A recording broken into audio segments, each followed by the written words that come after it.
전문가와 아마추어의 차이. 야구 인생이 끝난 후 나는 새로 도전할 만한 스포츠를 찾았다. 역도팀에 들어갔는데 어느 날 한 유명한 코치가 내가 있는 체육관에 왔다. 그는 오랫동안 수천 명의 선수들과 함께 일했고 그 중에는 올림픽 대표 선수들도 있었다. 내 소개를 하고 나서 우리는 실력이 증진되는 과정에 관해 이야기를 나누기 시작했다. 최고의 선수들과 보통 사람들의 차이가 뭡니까? 내가 물었다.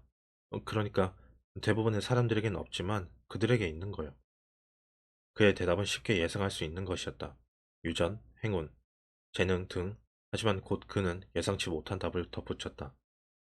어느 시점에 이르러 매일 같이 하는 훈련에서 오는 지루함을 견디는 게 관건이죠. 같은 리프트 동작을 하고 또 하는 거요. 나는 이 말에 놀랐다. 근면함에 관한 다른 방식의 생각이었던 것이다.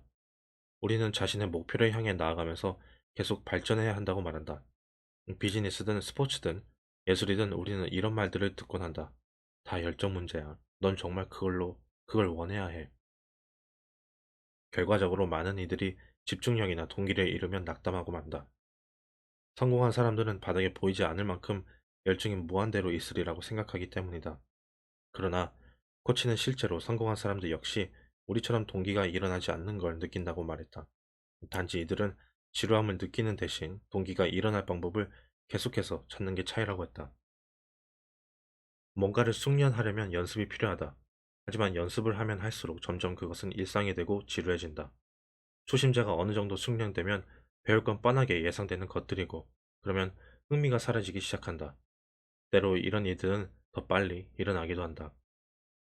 우리는 며칠 연달아 체육관에 도장을 찍거나 블로그 포스트 두세 개를 발행하고는 어느 날 한 번 건너뛰게 되면 그 일을 하고 싶어 하지 않는다. 그러나 아직 걱정할 정도는 아니라고 생각하기 때문에 하루 정도 쉬는 것은 쉽게 합리화한다. 성공의 가장 큰 위협은 실패가 아니라 지루함이다. 습관이 지루해진 이유는 더 이상 희열을 주지 않기 때문이다. 그 결과는 예상 가능한 것이 된다. 습관이 일상이 되면 우리는 새로운 것을 찾는 과정으로 이탈하기 시작한다. 우리가 끝없이 이 일에서 다음 일로, 이 다이어트에서 저 다이어트로, 이 비즈니스 아이디어에서 저 비즈니스 아이디어로 넘어가는 것은 이 때문일지도 모른다. 어떤 동기가 약간이라도 일어나면 그 즉시 우리는 새로운 전략을 찾기 시작한다. 심지어 현재 어떤 전략을 수행하고 있는 중일지라도 말이다. 마키아벨리는 이렇게 말한다. 인간은 어느 정도까지는 새로움을 욕망한다. 일이 잘 풀리지 않는 사람 못지않게 잘 살고 있는 사람들 역시 변화를 바란다. 습관을 이용한 상품들 중 많은 수가 지속적으로 새로운 것들을 제공하는 이유는 어쩌면 이 때문일지도 모른다. 비디오 게임은 계속 새로운 시각적 이미지들을 제공한다. 포르노그래피들은 새로운 성적 이미지를 제공한다. 정푸드는 새로운 조리법을 제공한다. 이런 경험들 하나하나가 계속해서 놀랄만한 요소들을 만드는 것이다. 심리학에서는 이를 가변적 보상이라고 한다. 현실 세계에서 가장 공통적인 예로 들 수 있는 것은 슬롯 머신이다. 도박사는 잭팟을 몇 번이고 터뜨릴 수 있지만 그것이 언제 터질지는 예측할 수 없다. 보상이 일어나는 간격이 너무 다양한 것이다. 이런 변동성은 엄청난 양의 도파민 분비를 이끌어내며 결과적으로 기억력을 강화하고 습관 형성을 가속화한다.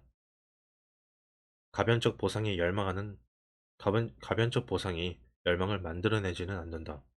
그러니까 거기에 흥미가 없는 사람들에겐 보상을 제시할 수도 없고 그들에게 다양한 간격으로 보상을 제공할 수도 없으며 그들의 마음을 변화시키리라는 희망을 품을 수도 없다. 하지만 가변적 보상은 우리가 이미 경험한 열망들을 증폭시키는 강력한 방법이다. 그것들이 지루함을 줄여주기 때문이다. 욕망의 스위트 스폿은 성공과 실패 사이의 딱 중간 지점에 있다. 원하는 것이 반 정도 달성된 시점이자 반 정도 남은 시점의 말이다. 경험이 만족스러울 만큼은 성공적이고 경험을 욕망할 만큼은 원하는 게 있어야 한다. 이것이 골디락스 법칙의 실마리다. 만일 이미 어떤 습관에 흥미를 느끼고 있다면 관리 가능한 수준으로 어려운 도전을 하는 것이 그에 관한 흥미를 꾸준히 유지할 수 있는 방법이다. 물론 어떤 습관이든 다양한 수준의 보상 요소들을 가지고 있지는 않으며 그러기를 바라서도 안 된다. 구글 검색이 특정 시간에만 유용한 결과를 제공한다면 나는 무척이나 빨리 경쟁사로 갈아탈 것이다. 여행 기간 중 절반 정도만 우버를 이용할 수 있다면 내가 우버 서비스를 더 오래 이용할지는 잘 모르겠다. 매일 밤 치실을 사용하는데 이따금씩만 입안이 청결해진다면 나는 치실 과정을 건너뛸 것 같다. 가변적 보상이 있든 없든 습관이 되면 승리는 영구히 지속되지 않는다. 자기계발 여정의 어느 시점에서 누구나 같은 도전에 직면한다. 지루함과 사랑에 빠지는 것이다. 우리는 모두 성취하고 싶은 목표, 도달하고 싶은 꿈을 가지고 있다. 하지만 이를 위해 노력하는 게 쉬워지든 흥미가 계속 유지되든 그저 그 일을 하고 있고 눈에 띄는 결과를 얻어낼 만큼 계속하지 않는다면 그 일을 더 잘하려고 애쓰는 것이 중요하지는 않다. 우리는 습관을 간신히 시작하고 꾸준히 해나가지만 어느 날인가 분명 그만두고 싶어질 때가 온다. 사업을 시작했는데 어느 날인가 출근하고 싶지 않아진다. 체육관에 갔는데 갑자기 운동을 끝까지 하고 싶지 않아진다. 화가 나거나 고통스럽거나 고갈되었거나 기타 등등의 일이 일어났을 때 앞으로 나아가는 것. 이것이 전문가와 아마추어의 차이를 만들어낸다. 음, 전문가는 스케줄을 꾸준히 따른다. 아마추어는 삶이 흘러가는 대로 내버려둔다. 전문가는 자신에게 무엇이 중요한지 알고 목표를 향해 꾸준히 작업해 나간다. 아마추어는 삶에서 어떤 일이 급박하게 일어나면 진로에서 벗어난다. 작가이자 명상 강사인 데이비드 케이는 자신의 수업을 듣는 이들에게 편할 때만 명상하는 사람이 되지 말라고 독려한다. 이와 유사하게 우리 역시 자기 좋을 때만 웅뚱하고 글을 쓰고 뭔가를 하는 사람이 되고자 하지는 않는다. 어떤 습관이 자신에게 정말로 중요하면 기분이 어떻든 그 습관을 계속하려고 한다. 전문가들은 기분이 영 아닐 때조차 행동을 취한다. 그것이 즐겁지 않더라도 그걸 계속할 방법을 찾는다. 나 역시 운동을 하면서 끝까지 하고 싶지 않은 동작들이 많지만 운동하는 것을 결코 후회하지 않는다. 기고문들을 쓰고 싶지 않을 때도 있지만 내게 중요한 사안들을 표현하고 그와 관련된 뭔가를 하는 걸 후회하지 않는다.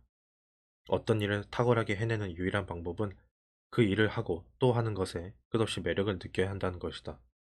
우리는 지루함과 사랑에 빠져야만 한다.